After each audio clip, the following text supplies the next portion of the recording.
Hey friends, welcome back to Everything MTG. My name is Justin. We're glad to have you here. Today we're going to be covering some pretty exciting Ultimate Masters spoilers. I know when I talked about Ultimate Masters, I wasn't happy about the price on it, and I'm still not happy about the price on it. I'm still not going to be buying a box, but luckily you can find boxes as cheap as 240, although most of those are picked up already. 260 and 280 seem to be the going rate, so it's much more affordable than the 350, 360 that we have seen as the MSRP. So that's great for those of you that might be wanting to buy a box. Like I said, I won't be buying a box, but that doesn't mean I don't like to enjoy and look at the spoilers, and that doesn't mean that you guys who may be considering buying a box should be ill-informed. So we're going to cover them anyways. Me and Amanda already decided we will pick up a 3-pack because it is in our realm of affordability, and we love to buy Magic the Gathering content.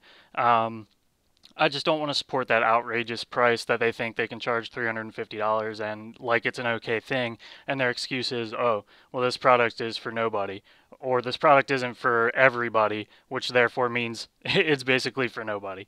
So I hate that excuse. But we're going to go ahead and cover them today. If you guys didn't see the 40 original box toppers, their alternate arts, and the regular arts, that is in my last video. I'll put a link to that in the description, and I'll put it on the end card of the video so you guys can check that out. That video was pretty short, so if you want to do that, go ahead and hit that up.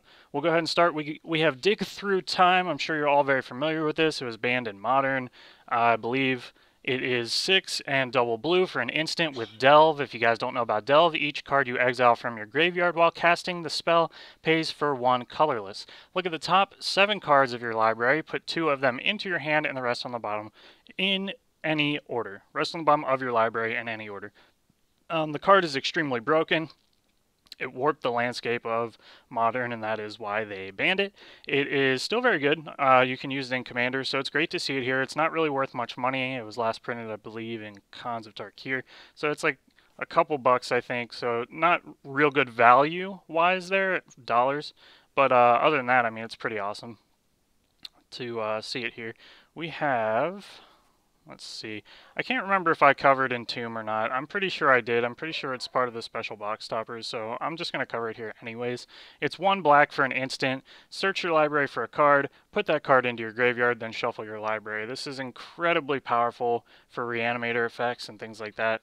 I'm pretty sure it's one of the box toppers though, but like I said, I can't remember. Figured we'd cover it. We have Martyr of Sands, which is 1 white for a 1/1 human cleric. You can pay 1 colorless, reveal X white cards from your hand, sacrifice Martyr of Sands. You gain 3 times X life. That's a pretty powerful effect, especially for 1 white, and all you have to do is pay 1 and then reveal the cards and sacrifice it to gain 3 times life. So you could potentially gain 21 life off this. I mean, that's utterly crazy if you revealed 7 cards. So that's pretty cool. I mean, this might go in, I don't know, like a Soul Sisters deck or something like that. Interesting, interesting concept. I've never seen it played, but it does sound great. We have, I believe, one of our first money cards. This is a lower money card. We have Gamble. 1 red for a sorcery. Search your library for a card. Put that card into your hand. Discard a card at random, then shuffle your library. Yes, this is a tutor in red, but you take a big red gamble because you fetch it up and then you have the potential to accidentally discard it because you have to discard at random. This card is currently sitting at 750-ish, which is great. I mean, it's great to see value like that. It is a rare, so, you know, not bad. Let's flip to the next page here. We have another money card here, another low value money card, Vexing Devil. It's 1 red for a 4/3 devil. When Vexing Devil enters the battlefield, any opponent may have it deal 4 damage to them. If a player does, sacrifice Vexing Devil. This is an amazingly powerful card. I mean, for 1 red, you're getting a 4/3, and yes, somebody can take 4 damage, and then you have to sacrifice it, but they're either letting you stick a 4/3 for 1 on the field, literally on turn 1, or they're taking 4 damage right off the bat. I mean, this is better than a 1-drop lightning strike, or sorry, lightning bolt. You're hitting somebody for 4 for 1 red. I mean, this is great. You're either getting that powerful creature, or you're getting a lightning bolt +1. It's currently sitting at 675-ish, $7-ish. So it's pretty great. That's another rare we can add to the list of value. We have Fecundity, which is 2 and a green for an enchantment. Whenever a creature dies, that creature's controller may draw a card. I thought this was pretty good at first, and I still do think it's good, but not as good as I at first thought, because I didn't realize it was a global, like, world-like effect, because whenever a creature dies, that creature's controller may draw a card. So if you're playing like a group hug deck, I guess this will work out really well because everybody will get to draw cards. Or if you're playing like a token deck, maybe this would be better for you than it would be for your opponents, and you'd get more value out of it. But other than those two situations, I probably wouldn't run this, but it's an interesting include at the uncommon level. Our next card is Squee, Goblin Nabob. Yes, he's back again. 1 red and 2 for a 1/1 legendary goblin. At the beginning of your upkeep, you may return Squee, Goblin Nabob from your graveyard to your hand. He's an interesting commander. He's an interesting card just in general. I don't think he's sitting at more than like $3. If it's under $5, I'm not really considering it in the value of the set. He's at a rare right now, so he'd pay for like a third of a pack. I think the packs are going to be $11.99. So he's not terrible value. There's really not a lot of like bulk rares in here. Most of these rares aren't worth less than, you know, like $3-ish. So until they reveal more, so far you're not going to have a feels bad moment, but we'll see how long that lasts. We have a bigger money card here with Phyrexian Altar. 3 colorless artifact. You can sacrifice a creature and add 1 mana of any color to your mana pool. So this is an incredibly powerful effect if you're playing something like Locust God in EDH. It'll roll into infinite combos. It activates many other decks other than Locust God, but that's just the one I can think of at the moment. The last time we saw it printed was Invasion, so that was you know, a little while ago. The price it's currently sitting at is about $31, $32-ish. So that's really not bad at all. And this is, I believe, yeah, this is also at the rare level. So that's not bad at all. One thing I do want to go back and check here. Okay. All of these alternate art cards, the box toppers, of course, are sitting at the mythic level. Not really important because they're box toppers. Was Urborg, not Urborg, was Entomb part of these?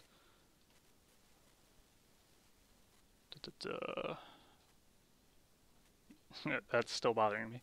No, it wasn't. So, wow, okay. Yeah, the fact that Entomb is getting printed there is awesome. Entomb is sitting at $17. So if you guys were curious, there you go. That's really amazing. And so far, everything is only at the rare level. The only cards that are at mythic level are the 40 that are getting printed as the box toppers, which you can also get as regular cards from the set. So that's pretty awesome. I mean, yeah, these ones are real big money cards, but these other ones, I mean, some of them are worth $30. So that's pretty amazing. Our next card up on the block is Wall of Reverence. 3 and 1 white for a 1/6 Spirit Wall. Has Defender, has Flying. At the beginning of your end step, you may gain life equal to the power of target creature you control. In Commander, this card is crazy powerful. I've lost games to this card. I've stolen this card with mind control effects, and other people have lost games because I've done that. This card is just great. It's really it's fairly inexpensive at the moment. I think it's under $5, so that's why I'm not including it in the value. But as a card in EDH, it has great value, especially just for 4, and this is also at the rare level here, so that is not bad at all. Our next card is Glen Alendra Archmage. She's about a medium-priced card as well. She costs 3 and 1 blue for a 2/2 Fairy Wizard. She has Flying. She can pay blue, sacrifice her, and counter target non-creature spell, and she has Persist. If you're not aware of what that is, when this creature dies, if it had no -1/-1 counters on it, return to the battlefield under its owner's control with a -1/-1 counter on it. This card can be abused in so many different ways, especially with this Persist mechanic. If you have something like Traxa and you can put counters on her and dumb things like that, you can just keep recurring her all day long.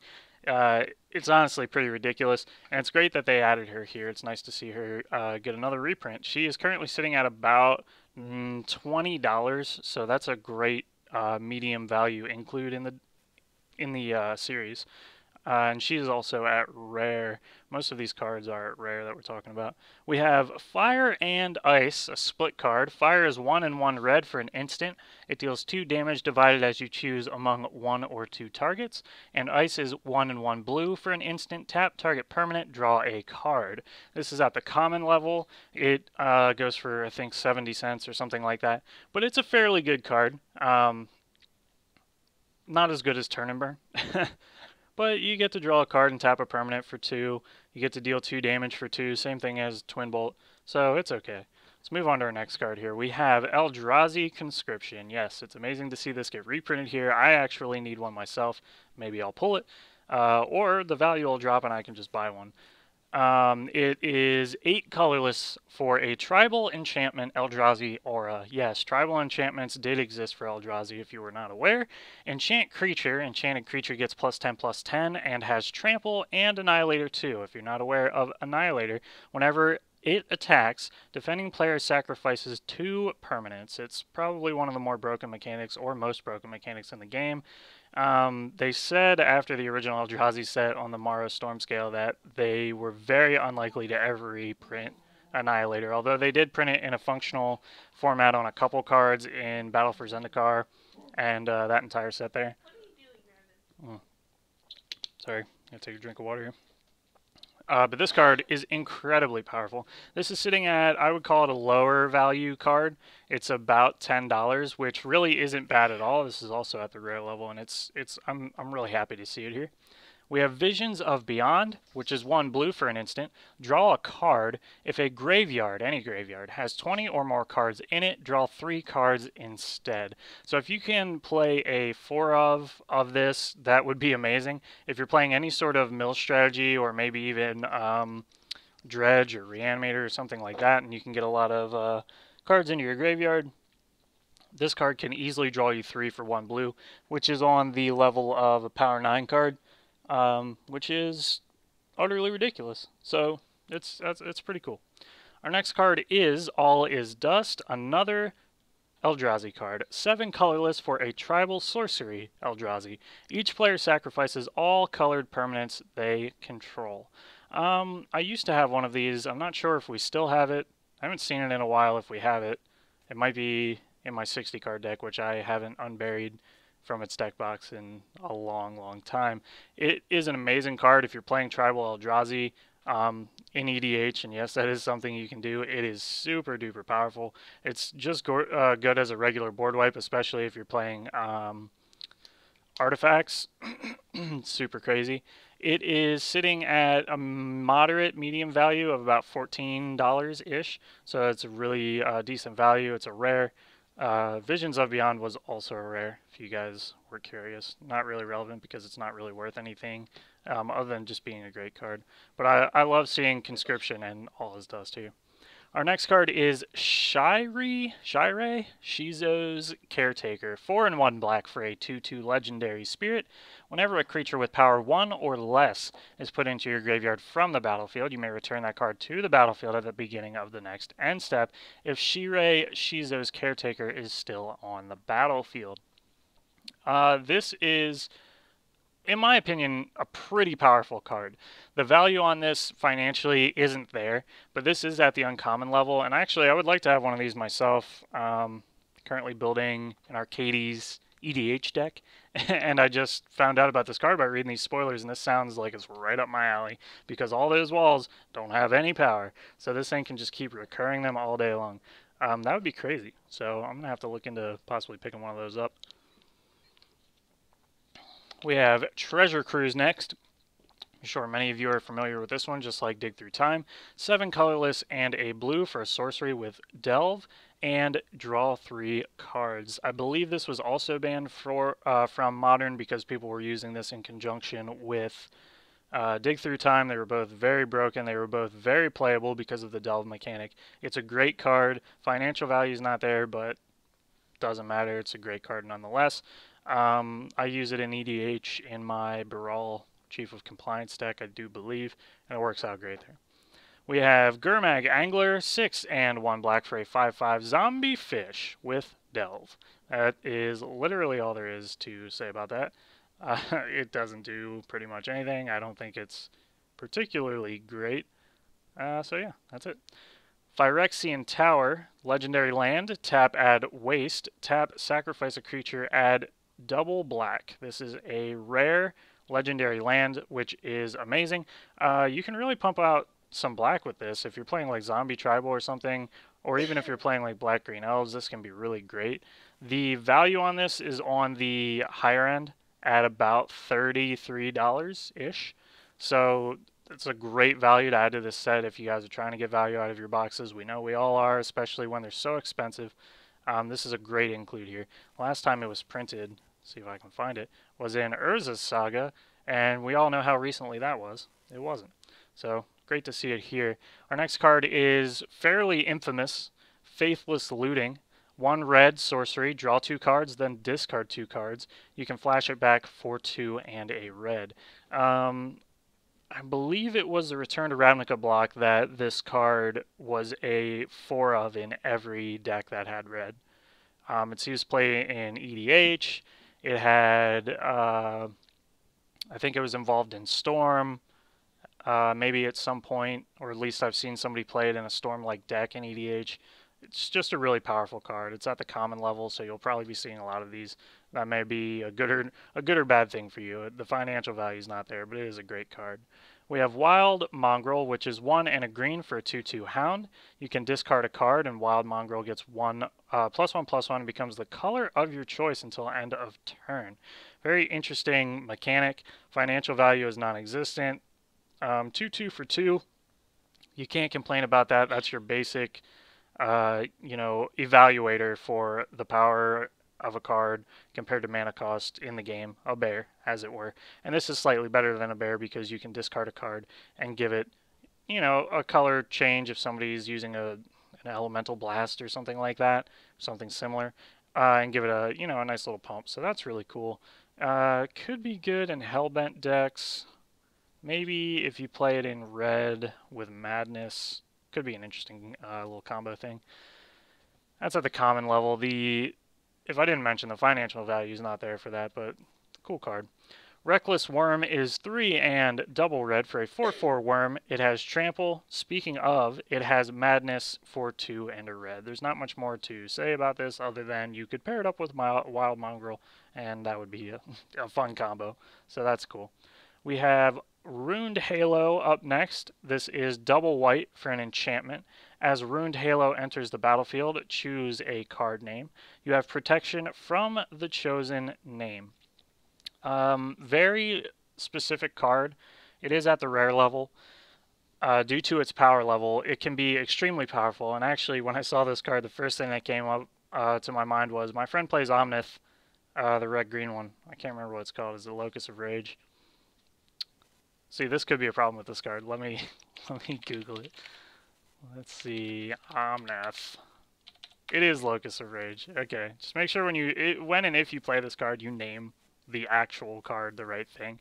There was a ruling way back, you guys can Google it, where the guy chose, they were playing in a legit tournament, it was televised and everything, he chose Borborygmos, and the guy was playing a different version of Borborygmos, and it wasn't this card exactly, it was with Pithing Needle, but it's a very similar effect. And the judge ruled that because he didn't say the exact name, it didn't count. And it was a huge upset. This guy would have won the tournament and everything like that. And they ended up changing it that as long as everybody understands the basic of like, well, he's obviously only playing one Borborygmos, we all know what it is. Let's not try and skirt the rules like that and be, a D-bag about it. So they changed it, but still, I would make sure you know what card you're naming. Anyways, my friend plays Omnith Locus of Rage, and the first thing that came to my mind was this would hose him in our Commander games, and I have to pick one up for all my white decks. Currently, it is sitting at $16, so medium value. It was last printed in Shadowmoor. I wouldn't pay $16 for it, unfortunately, even though it's a great card, so I hope to see it drop in value with this set coming out, or maybe pull one in our 3-pack. That would be great.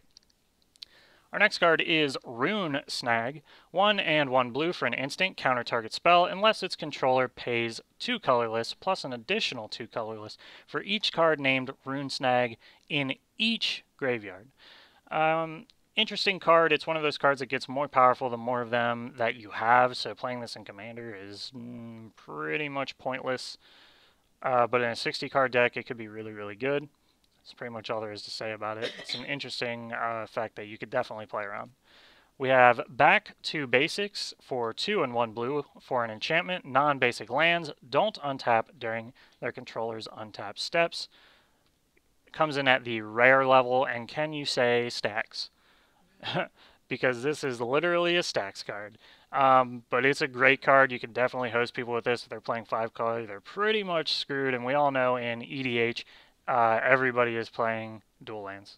Like, literally everybody's playing either the tapped dual lands, or they're playing shock lands, or they're playing fetch lands, or what have you. So that's hilarious. The value on this one is actually fairly high as well, sitting at $35-ish. So it's really great to have another rare in the set that is not bulk. There's very minimal bulk here, but speaking of bulk, our next card unfortunately is bulk. It is Seismic Assault. 3 red for an enchantment. Discard a land card. Seismic Assault deals 2 damage to any target. There have been some decks that have been built around this, and they're hilarious. I believe Amanda built a deck around this at one point.